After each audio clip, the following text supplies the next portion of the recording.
resources they need to make their own personal healthcare decisions and decide what is best for themselves and their families. Whereas New Mexicans need and deserve access to the full spectrum of reproductive health care, including family planning, prenatal care, labor and delivery, postpartum care and support, lactation counseling and support, abortion, appropriate medical management of miscarriage and pregnancy loss.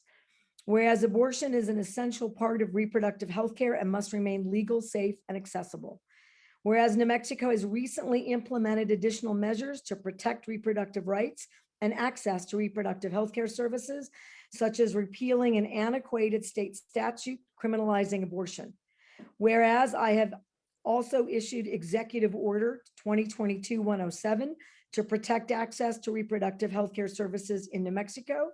Whereas, unfortunately, many of our neighboring states have adopted laws that drastically limit or prohibit access to abortion and other reproductive services, healthcare services, following the United States Supreme Court decision in Dobbs v. Jackson Women's Health Organization, which overturned almost 50 years of precedent regarding the federal right to reproductive healthcare services. Whereas these efforts to restrict access to reproductive health services from other states may lead more individuals to seek services from New Mexico healthcare providers. Whereas we remain steadfast in our values and are proud of New Mexico's commitment to ensure that this healthcare remains safe and legal for all people. At the same time, we must work to protect and expand the availability of these services to address the demands on our system and ensure that our communities continue to have access to the care they need. Whereas many communities in our state do not currently have adequate access to reproductive healthcare services, and whereas New Mexico is committed to expanding access to these services.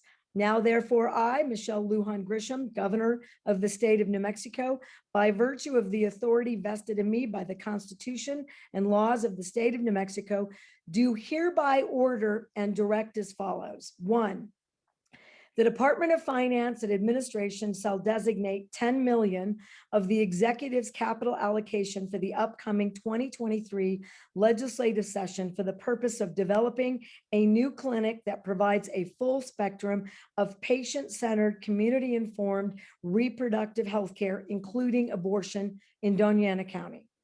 2, the Department of Health shall develop a detailed plan to leverage state resources to expand access to reproductive health care, including abortion in underserved areas of the state.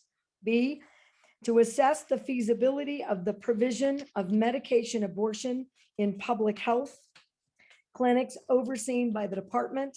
And C, review and evaluate the effectiveness of actions taken or being considered by other states to increase access to abortion and decrease wait times. And 3, the Human Services Department, as soon as practicable, develop policies and take action to improve the efficiency and sustainability of access to reproductive health services. I further order and direct as follows. This order supersedes any previous orders, proclamations, or directives to the extent that they are in conflict. This order shall take effect immediately and shall remain in effect until renewed, modified, or rescinded. And with that, I am proudly signing this executive order. Michelle Lujan Grisham, to quiet applause, is now and has the full force and effect of state law. I'm really anxious about those items. I think you will see leveraging of existing funds and expansion of ideas through the legislature. I think this will secure a robust partnership for investments by our state legislature and changes to state law that expand access. And I'm very excited about the potential partnerships in Doña Ana County. And so without further ado, I would like to call on two of our champions. First, I want to ask Senator Linda Lopez to make remarks based on both the commission's work and the announcement of this executive order. Senator.